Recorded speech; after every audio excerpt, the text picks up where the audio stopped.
swam in my first meet 3 weeks after I delivered, and was very upset. I was 2 seconds off my best time, and the head coach, Michael, was like, "Do you realize you just had a child?" And I think we did a role reversal, because before he was the guy, and I think I was sort of being the guy at that point. But I had fun, and my partner had said, there's a meet in 3 months. Why don't we go to that meet? It's the Masters World Championships. I'm like, okay, great. And decided to train for about an hour 3 times a week, and showed up Masters World Championships and swam kind of fast. I actually qualified for the 50 at Olympic trials, which I wasn't trying to do. But out of the 5,000 swimmers that were at this meet, and let me tell you, it's the biggest meet I've ever been to in my life. And they actually do it in 2 separate pools. They swim the women in one pool and the men in another pool. And out of these 5,000 swimmers, about 5,000 swimmers came up to me and said, "Oh, it'd be great to have a 40-year-old in the Olympics. Oh, well, you should just go do this." And I'm like, what are these guys talking about, And I just swam one event. I started thinking about all the stuff that it would take. And after just a couple days of people coming up to me, I was like, all right, okay, I'll do it, I'll just do it. And so it wasn't like some big light bulb went off in my head, and I'd be like, oh, this, I got to do this, this, and this. I was like, yeah, fine, okay, I'll train for it, And that's how it happened. And it's funny, you run into 2 kinds of people when you decide to do something like this. I remember going to New York. I was on the board of the 2012 New York committee trying to get the games to New York in 2012, and became friends with a lot of people. And one of my friends was Mayor Bloomberg.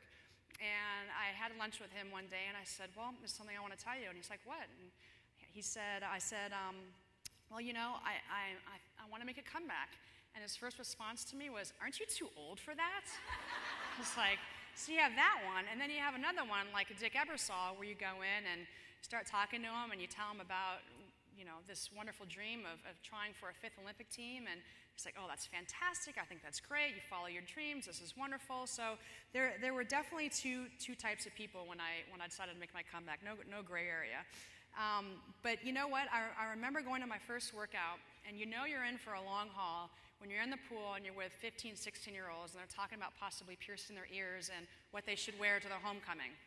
I was like, oh my gosh, I have this for a year and a half, 2 years.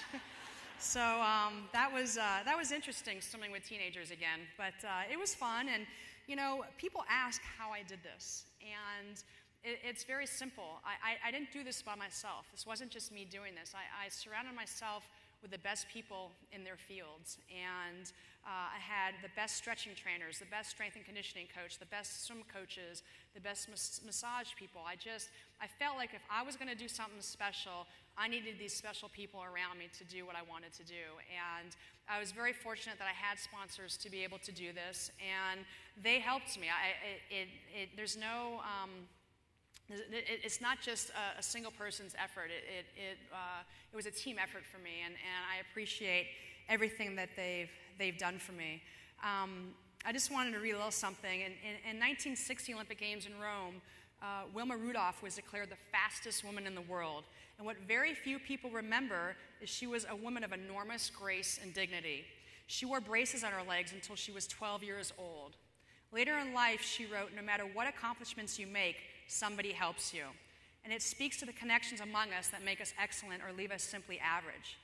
Now, Wilma Rudolph, by the way, found her strength in her family. Of her illness, she said, the doctor said I'd never walk. My mother said I would, so I listened to my mother. Isn't that true? Yay, mothers out there? Yeah. It was an unbelievable experience to be back swimming again, going to Olympic trials, competing against young kids. I remember the first meet I swam in. I was in Rome, an international meet, and this coach came up to me after my first race and said, oh, Dara, it's just so great to see you swim. And I thought he was going to continue to compliment me, and I was kind of liking it. And instead he says, my swimmer was in your race. I'm like, oh, that's great. And he said, she came up to me after the race, and she said, you know what, Coach? That Dara, she's older than my mom. And I was like, oh my gosh. And I think that was true for a number of swimmers in the Olympic trials and all the races I swam in. But it was great being back. It was fun to be competing at the top level. The Olympic Games it happens every 4 years, and it happens every 4 years for a reason. And you have the best athletes in the world come to this one games, one athletic event, and you compete at the highest level, and it's such a rewarding feeling. And you just, as a 41-year-old, you see things differently through your eyes than you do, say, for example, my first Olympics when I was 17 years old. You appreciate things more. You're more aware of things, more cognizant of things. You approach things differently. And I know one of the things, I was in the ready room, which is the area that they showed it on the screen when I was drinking something or whatever, and it's where all the athletes hang out and before you swim. And if you're not there 15 minutes before you swim, you get disqualified. And it's just funny because you can see the difference between me and, say, Kate Campbell, who's 16 years old, who I swam against in the finals and got third in the 50. There's just a maturity level difference. And it's not to say that I don't get as nervous as I did as my first Olympics when I was 17 years old. I mean, I think before each swim I felt like I was going to throw up. But I channel it differently. And having that experience, getting up in the blocks, knowing what I know from swimming in previous Olympics, was a huge advantage to me. So people can talk about my age, but it really was an advantage for me. I learned about sacrifice, hard work, dedication. I also learned that the water doesn't know your age, and I just know that you shouldn't put an age limit on your dreams. And one more thing I wanted to read. Marion Wright Edelman is a great American woman and the founder of the Children's Defense Fund, and she wrote, "I'm really grateful to have something that I'm passionate about and that is important to me." She says, "You're not obligated to win, you're only obligated to keep trying and do the best you can." And I think that's great advice because we don't win every day. And some days you simply have to celebrate the silver, and trust me, I know that. Boy, do I know that by 100th of a second. And I actually brought one of my medals. And there's one last thing I wanted to say. This was from these Olympic Games. And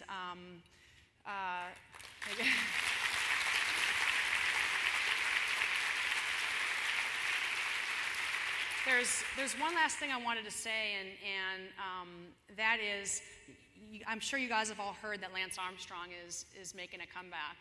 And I was honored that he had mentioned my name about that if a 41-year-old like Dara Torres can do it, he can do it. And I was very honored by that. And I started to think about the Olympic Games and I didn't have a lot of time at that point to reflect on it. And in the last few days I've been reflecting on it. And I realized that getting these medals are great. It's a nice icing on the cake. But there's a lot more rewarding things that come out of an Olympic Games. And for me, it's the fact that I felt inspired by people who came up to me and told me their stories, and they felt inspired about my story. And that is what's rewarding. And for me, that's what comes out of Olympic Games that I appreciate the most. I mean, like I said, these medals are great, but it's the experiences you learn while you're there. And I just had an unbelievable time, and I appreciate you guys letting me come here and talk to you a little bit. And thanks for cheering so loud. I think I needed just a few more of you to cheer for me to get that last 100th of a second in my 50. But thank you so much for having me. I appreciate it.